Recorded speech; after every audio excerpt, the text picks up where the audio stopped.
बिस्मिल्लाहिर्रहमानिर्रहीम। आज जिस चीज़ को हम डिस्कस करने जा रहे हैं वो है ये जो रिसेंटली गवर्नमेंट एम्प्लॉयज़ ने अपने एक यूनियन बनाई है, जिसके अंदर सारे गवर्नमेंट एम्प्लॉयज़ हैं, जिसके अंदर क्लर्क्स एसोसिएशन है, जिसके अंदर लेक्चरर एसोसिएशन है, जिसके अंदर टीचर एसोसिएशन है।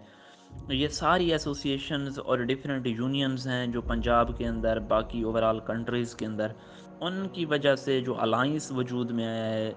और पिछले महीने मार्च में जो धरना हुआ था कि हमारी पे पैकेजेस बढ़ाई जाएं, और चूँकि उनका गुजारा, सरकारी मुलाजमीन का ये कहना है कि हमारा गुजारा नहीं हो रहा तो उस हवाले से ये चीज़ थी कि आज हम इस वीडियो में बताएंगे कि सरकारी मुलाजमीन का मौक़िफ़ क्या है। उनका मौक़िफ़ ये है, चूँकि महंगाई बहुत ज़्यादा बढ़ गई है और बढ़ भी गई है।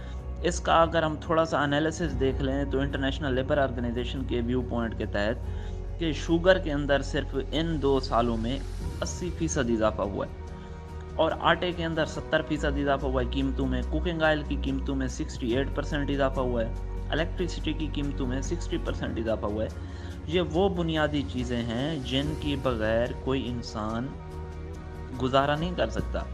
इसके अलावा जो पब्लिक है, जो पीपल हैं, वो 300 बिलियन रुपीज़ एक्स्ट्रा शुगर के ऊपर पे करें गवर्नमेंट को, और 1800 बिलियन रुपीज़ आटे के ऊपर गवर्नमेंट को पे कर रहे हैं। इन तमाम सिचुएशंस के अंदर गवर्नमेंट मुलाजमीन के पिछले 2 जो बजट आए हैं उनके अंदर इनको जो इंक्रीमेंट नहीं दिए गए, इनकी पे नहीं बढ़ाई गई, और महंगाई बहुत ज़्यादा बढ़ गई है। तो इनका मुतालबा ये था कि हमारी जो तनख्वाह है उसको बढ़ाया जाए, उसको इक्वल किया जाए। उसके अंदर जो डिस्पैरिटी है फेडरल और प्रोविंशियल गवर्नमेंट के अंदर, वो डिस्पैरिटी ख़त्म कर दी जाए। ये तो था मुलाजमीन का स्टांस। और जो गवर्नमेंट का स्टांस है, तो उस हवाले से मैं आपको ये बताऊंगा कि गवर्नमेंट क्यों तनख्वाहें नहीं बढ़ा रही।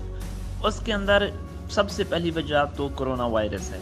कोविड-19 की वजह से तमाम के तमाम लॉकडाउन लग चुके हैं, और लॉकडाउन की वजह से बहुत ज़्यादा वर्ल्ड लेवल पे, ग्लोबल लेवल पे उसके बुरे असरात आए हैं। वो लॉकडाउन की वजह से दुनिया से जो इंपोर्ट एक्सपोर्ट थी वो मुतासर हुई है। लॉकडाउन की वजह से प्राइसेस ऊपर नीचे गई हैं। लॉकडाउन की वजह से जो डिमांड एंड सप्लाई थी वो मुतासर हुई है। तो लॉकडाउन की वजह से कम 75 बिलियन डॉलर जो थी पाकिस्तान ने इन 2 सालों में अपना जो लॉस हुआ है पाकिस्तान की इकानमी को, 75 billion dollar, and that is a huge amount. उसके अलावा दूसरी चीज़ जो थी वो थी एहसास कफालत प्रोग्राम। उसके अंदर गवर्नमेंट ने 12 खरब रुपीज़ जो डायरेक्ट फंडिंग की थी हमारे जो कंट्रीज़ के गरीब लोग थे उनको, तो ख़जाने से वो पैसा भी चला गया। उसके अलावा इस वक्त जो सबसे बड़ा इशू है कि ये अगला अप्रैल के बाद मई लास्ट मंथ है, जून के अंदर जो हमारा साल है वो क्लोज़ हो जाना है, नया बजट आ जाना है। तो अब अगर गवर्नमेंट पे बढ़ा देती है तो बजट के अंदर फिर दोबारा मुतालबा होगा कि 10% जो ये इनका हक है ये इनको दोबारा दिया जाए।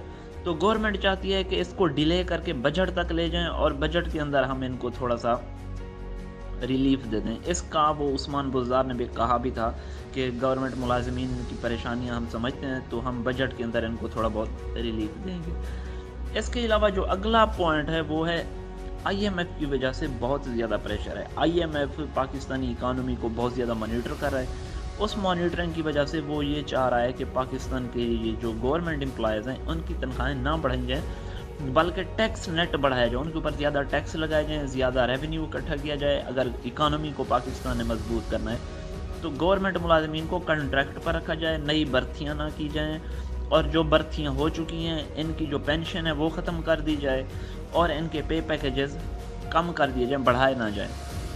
इसके अलावा जो आखिरी पॉइंट मैं आपको बताना चाहूँ वो डॉलर की डिवैल्यूएशन है। रुपीज़ की डिवैल्यूएशन है। डॉलर ऊपर चला गया है, रुपीज़ नीचे आ गए हैं। इसकी वजह से इलेक्ट्रिसिटी की कॉस्ट बढ़ गई है, इसकी वजह से ऑयल की कॉस्ट बढ़ गई है, इसकी वजह से ट्रेड डेफिसिट बढ़ गया है। उसकी वजह से बहुत ज़्यादा खसारा आ गया है, पाकिस्तानी करेंसी के ऊपर बहुत ज़्यादा दबाव है। तो गवर्नमेंट ने जो अपने पीछे लोन दिए हुए थे उनके ऊपर वो इंटरेस्ट रेट भी पे करना है।